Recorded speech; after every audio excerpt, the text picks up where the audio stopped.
نحمده ونصلي ونسلم على رسوله الكريم أما بعد فأعوذ بالله من الشيطان الرجيم بسم الله الرحمن الرحيم إذ جعل الذين كفروا في قلوبهم الحمية حمية الجاهلية فأنزل الله سكينته على رسوله وعلى المؤمنين وألزمهم كلمة التقوى وكانوا أحق بها وأهلها وكان الله بكل شيء عليما. صدق الله العظيم. یہ سورہ الفتح کے تیسرے رکوع کی آخری آیات. اس سے پہلے درس میں اللہ سبحانہ و تعالی نے مسلمان جماعت کو جو حدیبیہ کے مقام پر مختلف حالات سے گزارا اور اس میں جو حکمت پنہا تھی ان کا تذکرہ کیا ہے. اس موقع پر مسلمان جماعت کی تعلیم و تربیت بھی مقصود تھی، کیونکہ یہ وہ جماعت ہے جس نے مستقبل میں ایک بہت شاندار کردار ادا کیا. ابھی تو اس جماعت کے بانی جناب رسول اللہ صلی اللہ علیہ وسلم کی ذات گرامی کے زیر نگرانی یہ جماعت مختلف مراحل سے گزر رہی ہے. ایک ہی وقت میں سخت فیصلہ کرنے کے لیے تیار ہیں کہ دشمن سے لڑیں گے، مقابلہ کریں گے، چاہے ہمارے پاس ہتھیار نہیں ہیں، ہم اپنے شہر سے میلوں دور ہیں، کوئی حکومت پہنچنے کی بھی توقع اور امید نہیں ہے، لیکن جرت، بہادری اور دلیری، اللہ پر اعتماد اور توکل ان کو سب سے بڑا سہارا ہے، سب سے بڑی امید ہے اللہ کی ذات پر. وہ اس بات پر حضور صلی اللہ علیہ وسلم کے ہاتھ پر بیعت کرتے ہیں کہ ہم میدان نہیں چھوڑیں، مر جائیں گے لیکن پیچھے نہیں ہٹیں. لیکن اس کے کچھ ہی دیر بعد دشمن صلح پر آمادہ ہوتا ہے اور مسلمان جماعت اس صلح کی پیشکش کرتا ہے، اور یہ جماعت اس صلح کے لیے بھی تیار ہو جاتی ہے. یہ سب سے کسی جماعت کی بڑی خوبی ہوتی ہے کہ اس نے ڈیسیژن کیا لیا ہے. جنگ کرنی ہے تو اس کے لیے بھی وہ پرعزم ہو، اور اگر صلح کرنی ہے تو اس کی حکمت عملی کو بھی وہ سمجھتی اور جانتی. صرف جذبات ہی نہ ہو بلکہ ہوش اور عقل مندی اور دانش مندی بھی. چنانچہ اس موقع پر دشمن کی طرف سے جو صلح کی شرائط رکھی گئی وہ بھی بڑی سخت تھی. بظاہر وہ پھر جوش بڑھانے والی تھی، بظاہر وہ جنگ کی طرف لے جانے والی تھی. دشمن تو خوش ہو رہا تھا کہ انہوں نے اپنی مطلوبہ شرائط بنوا لی. ان کا بارہا پہلے تذکرہ ہو چکا ہے کہ جو اس موقع پر شرائط طے کی گئی تھی ان میں سے شرط یہ تھی کہ مسلمان اس سال عمرہ نہیں کریں گے، واپس جائیں گے، آئندہ سال آئیں گے اور 3 دن مکہ میں قیام کریں گے، اور اپنے ہتھیار بھی صرف تلوار ہوگی جو نیام کے اندر ہوگی، باہر اس کو بھی نہیں نکالیں. 3 دن بعد پھر مکہ خالی کریں. اب یہ شرط بھی بظاہر مسلمانوں کے لیے تکلیف دہ تھی کہ ہم تو عمرے کے ارادے سے یہاں پہنچ چکے، حدی اور قربانی کے جانور ساتھ، ابھی ہمیں عمرہ نہیں کرنے دے رہے، صلح کے تحت ہمیں واپس جانا ہوگا.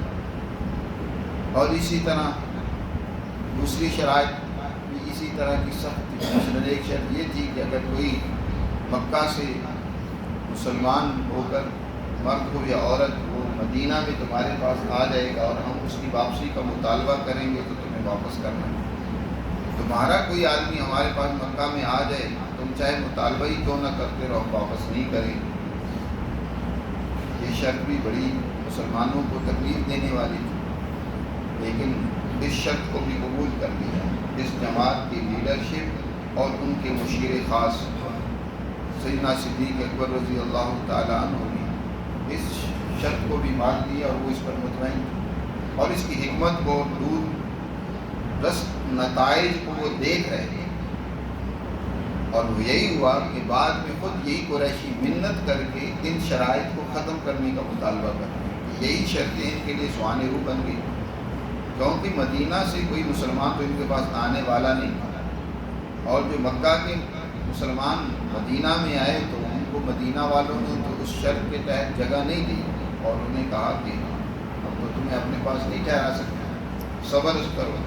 تو انہوں نے اس شاہراہ کو اپنا ٹھکانہ بنا لیا جہاں سے تجارتی قافلے قریش کے گزرتے اور ان کے لیے رکاوٹ کھڑی کر دی۔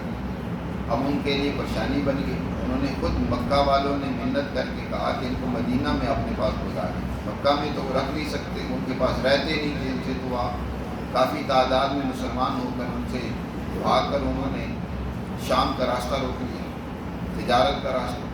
تو بہر صورت قرآن مجید اس موقع پر جو مسلمان جماعت کی کیفیت تھی، جو دشمن کی حالت تھی، اس کو یہاں ان آیات میں بیان کرتا ہے۔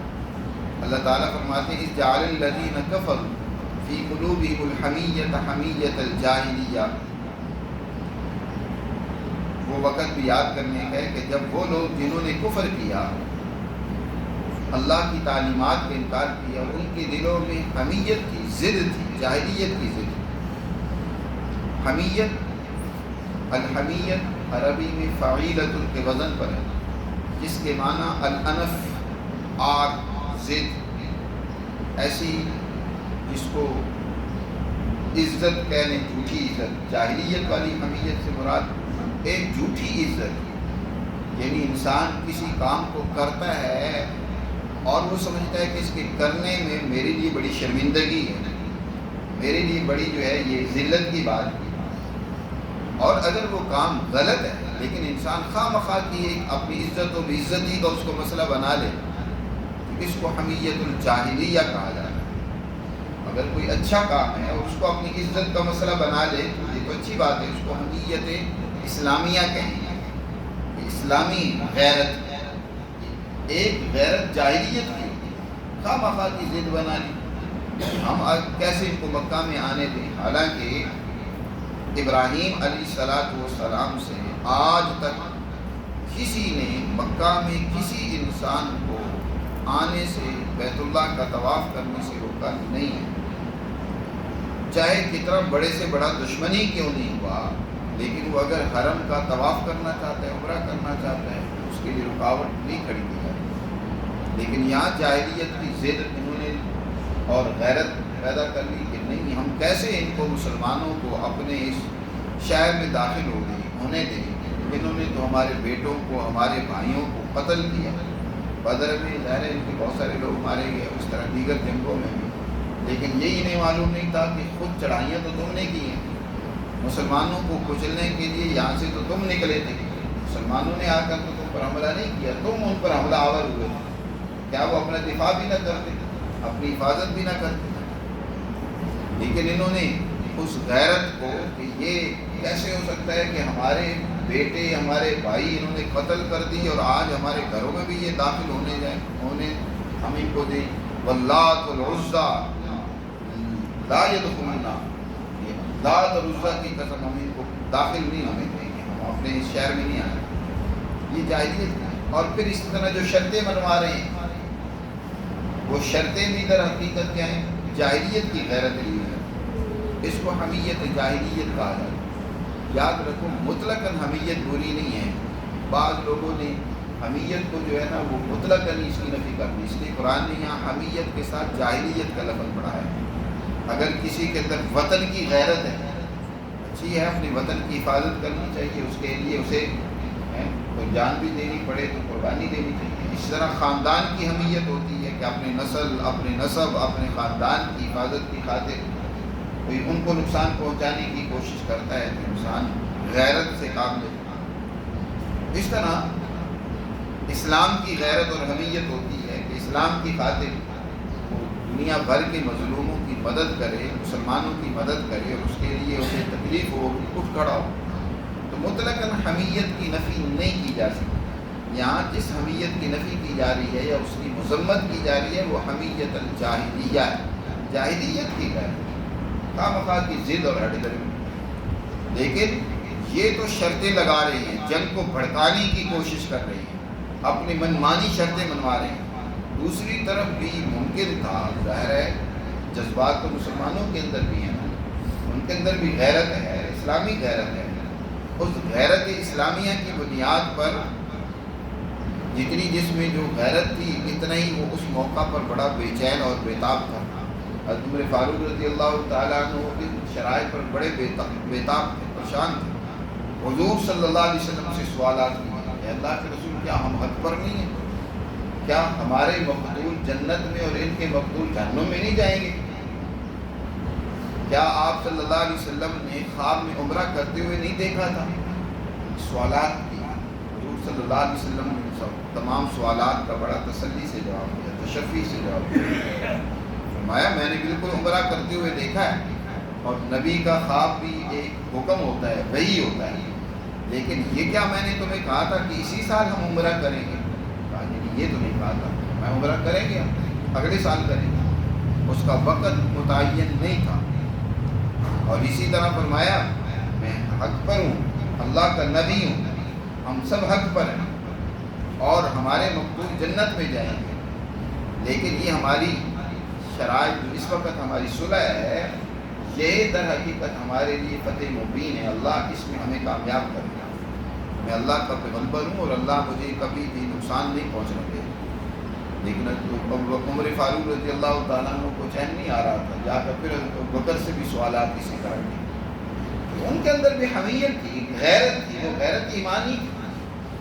یہ شرائط لگا رہی ہیں فی قلوبہم الحمیۃ حمیۃ الجاہلیہ والے، طرح طرح کی شرطیں لگا رہے ہیں. لیکن باوجود اس کے کہ مسلمان کے اندر جذبات ہیں، جوش ہے، اسلام کی غیرت ہے، لیکن کسی ایک متنفس نے بھی اس موقع پر نبی کریم صلی اللہ علیہ وسلم کے فیصلے کے خلاف، اس جماعت کے فیصلے کے خلاف اقدام نہیں کیا، اس کے خلاف اٹھ کھڑا نہیں ہوا، بلکہ سمعنا و اطعنا، ٹھیک ہے آپ نے فیصلہ کر لیا ہے تو ہم نے قبول کر لیا.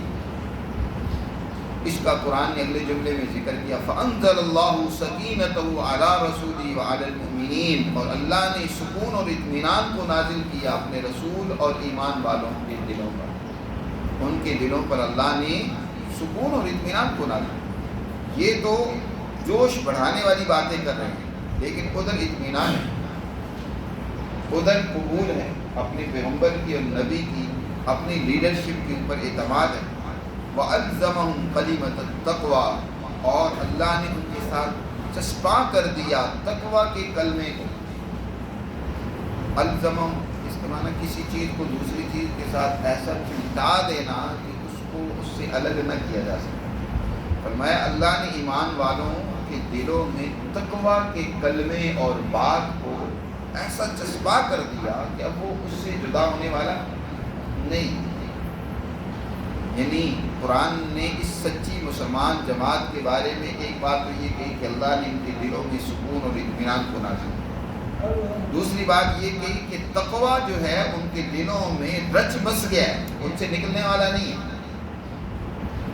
تقویٰ، کلمہ تقویٰ کے بارے میں مختلف تفاسیر ہیں. ایک تو یہ ہے کہ یہ کلمہ اخلاص، لا الہ الا اللہ، یعنی اللہ ہی پر یقین و ایمان، اعتماد اور بھروسہ، دنیا کی تمام طاقت اور قوتوں کا انکار.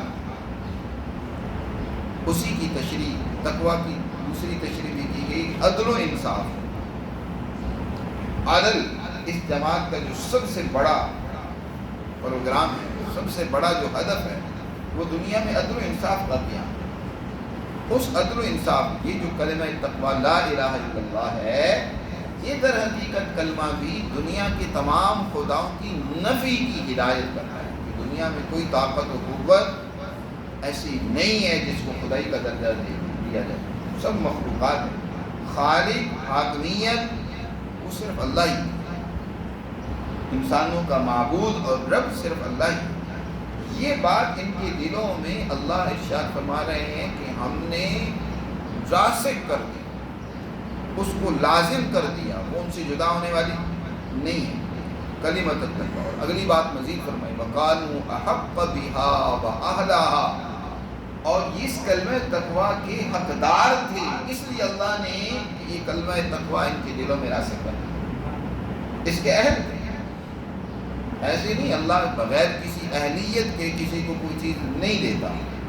دیتا ہے اسی جو اس کا اہل ہوتا ہے، جو اس کی صلاحیت رکھتا ہے۔ تو یہ جماعت پوری کی پوری مومنین کی اس تقوی کی اہلیت رکھتی ہے، اس کے اندر ایسی صفات پیدا ہو چکی ہیں، اس کے اندر اونچے درجے کی اتنی سوچ اور فکر پیدا ہو چکی ہے کہ اب یہ دنیا کے اندر عدل و انصاف قائم کرنے کے قابل لائق۔ آگے اگلے رکوع میں اللہ سبحانہ و تعالیٰ نے اس جماعت کی ایک مثال بیان کی، تفصیلی تشریح تو وہیں کریں گے، مختصراً یہ کہ جیسے ایک کاشتکار ہوتا ہے اور وہ جب زمین میں بیج ڈالتا ہے، کاشت کرتا ہے، اور وہ بڑی اسی طرح اپنے جوبن پر وہ کھیتی آتی ہے، جیسے گندم کا موسم ہے تو جن کاشتکاروں نے گندم کاشت کی ہے اس کا تنا وہ بھرپور طاقت کے ساتھ جوبن کے ساتھ کھڑا ہوا ہے، جس کے اوپر اس کا پھل نمایاں اور ظاہر ہو رہا ہے، پک رہا ہے۔ کاشتکار جب اس اپنی فصل کو دیکھتا ہے تو بڑا خوش ہوتا ہے، اس کو بڑا سکون آتا ہے، سرور آتا ہے۔ اسی طرح نبی کریم صلی اللہ علیہ وسلم جو انسانیت کی ہدایت و کامیابی کے لیے تشریف لائے تھے، آپ صلی اللہ علیہ وسلم نے ایک جماعت کی بنیاد رکھی۔ وہ جماعت یہی جماعت صحابہ ہے جن کے دلوں میں اللہ نے تقوی کو راسخ کر دیا، اس کی بنیاد رکھی۔ آپ آج یہ جماعت پورے جوبن پر ہے، پوری تیاری کے ساتھ ہے، اب یہ دنیا میں اس تقوی کے نظام کو قائم کرنے کے قابل اور اہل ہو چکی ہے۔ تو اللہ کے رسول صلی اللہ علیہ وسلم اس جماعت کو دیکھ کر خوش ہو، فخر کرتے ہیں، جیسے کہ ایک کاشتکار اپنی کھیتی کو دیکھ کر خوشی محسوس کرتا ہے، اسی طرح نبی کریم صلی اللہ علیہ وسلم اپنی اس جماعت پر فخر کیا کرتے ہیں۔ اور آپ صلی اللہ علیہ وسلم نے مختلف اس جماعت کے افراد کی جو صلاحیتیں تھیں اس کے اعتبار سے نشاندہی بھی کی۔ پوری کی پوری جماعت من حیث الجماعت انسانیت کے لیے رہنما کی حیثیت رکھتی ہے، اس لیے فرمایا اصحابی کالنجوم، میرے سارے صحابہ کالنجوم، ستاروں کی طرح تمہاری رہنمائی کرنے کے لیے۔ کبھی ایہم اقتدیتم اہتدیتم، جس کو بھی اپنا مقتدا رہنما بناؤ گے وہ تمہیں رہنمائی دے گا۔ صلاحیتیں الگ الگ ہیں، ابو بکر عمر، ان کے اندر سب سے بڑی صلاحیت حضور صلی اللہ علیہ وسلم کی جانشینی اور مشن کو آگے بڑھانے کی۔ ابو ہریرہ ہیں، ان کے اندر الگ صلاحیت ہے، ابن مسعود ہیں، ان کے اندر الگ صلاحیت ہے، ہر ایک کے اندر ایک صلاحیت کا نمایاں وصف موجود ہے، لیکن مجموعی طور پر پوری کی پوری جماعت حضور صلی اللہ علیہ وسلم نے یہ جو تیار کی ہے یہ تقوی کی اہل ہے۔ قرآن نے کہا وَكَانُوا أَحَقَّ بِهَا وَأَهْلَهَا، یہ اس تقوی کے حقدار تھے، اس کے اہل تھے۔ ایک اور بات ہے کہ اس وقت تو یہ جماعت واقعی تقوی کے اہل تھی، اللہ نے ان کے دلوں میں تقوی کو لازم کر دیا اور یہ کہ سکون اور اطمینان ان کو عطا کیا۔ ہو سکتا ہے مستقبل میں یہ جماعت پھر گئی ہو، اپنے نظریے سے، فکر سے، تقوی سے ہٹ گئی ہو، اس وقت تو چلو ٹھیک ہے، لیکن آنے والے حالات کچھ سے کچھ بنا دیتے، جیسے بعض بد اعتقاد نظریات کے حامل صحابہ کرام کے اوپر اس طرح کا تبرہ بھی کرتے ہیں کہ جی بعد میں یہ لوگ اس دین پر نہیں رہے تھے، حضور کے بعد اپنے دین سے پھر گئے، یا اس طرح کی کئی باتیں بناتے ہیں۔ تو قرآن نے، یہ قرآن کی بلاغت ہے، ان کی اس بد باطن کا بھی اگلے جملے میں جواب دیا، ان غلط خدشات کی بھی نفی کر دی اور فرمایا وَكَانَ اللَّهُ بِكُلِّ شَيْءٍ عَلِيمًا، اور اللہ تو ہر چیز کو جانتا ہے، اس کے لیے مستقبل حال ماضی نہیں ہے کہ آج تو وہ ایک بات کہتا ہے اور اسے پتہ نہیں مستقبل میں یہ کیا کرے گی جماعت۔ اللہ کو اس کا کوئی علم نہیں ہے جی، اللہ کو یہ پتہ ہی نہیں ہے کہ مستقبل میں تو یہ پھر جائیں گے۔ آج تو ان کی تعریفیں کی جا رہی ہیں، آج تو ان کو سراہا جا رہا ہے، آج جو ان کے دلوں میں اللہ جو ایک تقوی پیدا کر رہا ہے، جو سکون و اطمینان دلوں میں پیدا کر رہا ہے، اللہ کو پتہ ہی نہیں علی اعوذ باللہ کہ مستقبل میں تو یہ اس کے خلاف چلیں گے۔ نہیں، فرمایا وَكَانَ اللَّهُ بِكُلِّ شَيْءٍ عَلِيمًا، اللہ ہر چیز کو اچھی طرح اور خوب جانتا ہے، اس لیے اللہ جو ان کی تعریف کر رہا ہے اس بنیاد پر کہ یہ تا دم آخر اسی پر قائم رہے گا۔ اور یہ جماعت آخر دم تک نبی کریم صلی اللہ علیہ وسلم کے اس مشن کے اوپر گامزن رہی اور اس کے لیے انہوں نے سب کچھ اپنا قربان کیا۔ یہ آیات اس سچی مسلمان جماعت کی اس خوبی، فضیلت اور عظمت کو بھی بیان کرتی ہیں، جس کے بارے میں اس رکوع کے آغاز میں اللہ نے ایک اور بھی اعلان کیا کہ لقد رضی اللہ عن المؤمنین، اللہ اس ایمان والی جماعت سے یقیناً راضی ہو چکا ہے۔ تو جن سے اللہ راضی ہو چکا ہے، جن کے دلوں میں اللہ تقویٰ کی گواہی دے رہا ہے، جو اس کے اہل اور مستحق ہیں، اللہ بیان فرما رہا ہے، اور قیامت تک کے لیے یہ لوگ انہی اوصاف کے ساتھ متصف رہیں گے، یعنی ہمیشہ کے لیے۔ اب ایسی جماعت کے بارے میں کوئی انسان کسی قسم کی بدگمانی یا کسی غلط فہمی کا شکار ہو تو اسے اپنے ایمان کی فکر اور خیر بنانی چاہیے۔ اس لیے نبی کریم صلی اللہ علیہ وسلم نے بڑی تنبیہ فرمائی، اللہ اللہ فی اصحابی لا تتخذوہم من بعدی غرضا، لوگو اللہ سے ڈرو، اللہ سے ڈرو، میرے بعد میرے صحابہ کو نشانہ نہ بنانا، ان کے بارے میں تبرہ یا کسی قسم کی ان کے اوپر الزام تراشیاں نہ کرنا۔ یہ صحابہ کی جماعت معصوم نہیں تھی، معصوم تو انبیاء ہوتے ہیں کہ جن سے کوئی غلطی ہی نہیں سرزد ہوتی، لیکن محفوظ تھی، اللہ نے ان کی حفاظت کی، اللہ نے ان کو وہ کمالات دیے، اللہ نے ان کو اس درجے تک پہنچایا کہ یہ قیامت تک کے لیے انسانیت کے لیے نمونہ ہے، ماڈل ہے۔ قرآن نے ان کو ماڈل کے طور پر پیش کیا ہے دوسری جگہ پر، آمنوا بمثل ما آمنتم بھی، اگر یہ ایمان لے آئیں ویسا جیسے یہ تم ایمان لے رہے ہو، یہ جماعت جیسے ایمان لے آئے تو فقط اعتبر، پھر انسانیت کے لیے ہدایت ہے۔ اگر کوئی اپنی ہدایت کو، اپنی درستگی کو، اپنے حق پر ہونے کو پرکھنا چاہتا ہے تو اس کا معیار یہ جماعت ہے۔ اس جماعت کا کیا کردار ہے اور اس جماعت کا وصف غالب دنیا میں عدل و انصاف کا غلبہ تھا۔ آپ دیکھ لیں اگلی دور میں اس جماعت نے کس طریقے سے دنیا میں ظلم کا خاتمہ کیا، دنیا میں کفر اور طاغوتی طاقت اور قوتوں کے خلاف جانیں قربان کی، جہاد کیا۔ ابوبکر کا دور دیکھنے، عمر کا، عثمان کا، علی کا، ہاں آپس میں بھی کچھ معاملات ہوئے، لیکن ان معاملات کو اچھے انداز میں سمجھنے کی کوشش کرنی چاہیے۔ اب حضرت معاویہ اور حضرت علی رضی اللہ تعالیٰ عنہما کے درمیان یا دیگر اصحاب کے درمیان میں جو تھوڑی سی کچھ مسائل میں اختلاف ہوئے، اب اس کو بنیاد بنا کر ان کے اوپر تبرہ شروع کر دیں، ایک جماعت کو برا بھلا کہنا شروع کر دیں، یہ بھی اپنی ناعاقبت اندیشی کی بات ہے۔ ان اختلافات کی بھی حقیقت کو نہیں سمجھتے ایسے لوگ، اصل میں لوگ خود سیاسی بصیرت سے واقف نہیں ہیں، ان صحابہ کے اختلافات کا کیا پس منظر تھا اور کس نوعیت کے تھے ان کو سمجھتے ہی نہیں۔ بعض ایک محض جذباتی اور ہیجانی کسی ایک بزرگ شخصیت کے ساتھ کچھ عقیدت ہو گئی تو بس اس کی تو عزت و احترام میں آسمان کے کلابے ملا دیں اور دوسروں کی نفی کر دیں، ان کی توہین اور گستاخی پر اتر آئیں۔ یہ بہت بڑی بے اعتدالی کی بات ہے۔ اہل سنت والجماعت ان کا نظریہ اعتدال کا ہے، کسی صحابی کے بارے میں بھی بدگمانی یا ان پر الزام تراشی یہ در حقیقت اپنے ایمان سے دوری کی بات ہے۔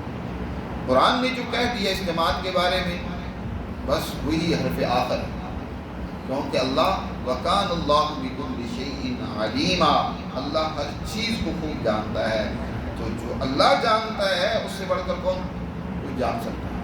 جب اللہ نے فرما دیا کہ یہ متقین کی جماعت ہے، یہ بڑی اہلیت کی حامل جماعت ہے، اللہ نے ان پر اپنی رضا اور خوشنودی کا فیصلہ کر دیا ہے، بس یہ جماعت یقیناً رضی اللہ عنہ و رضوا عنہ ہے۔ اللہ ہمیں ان کے نقش قدم پر چلنے کی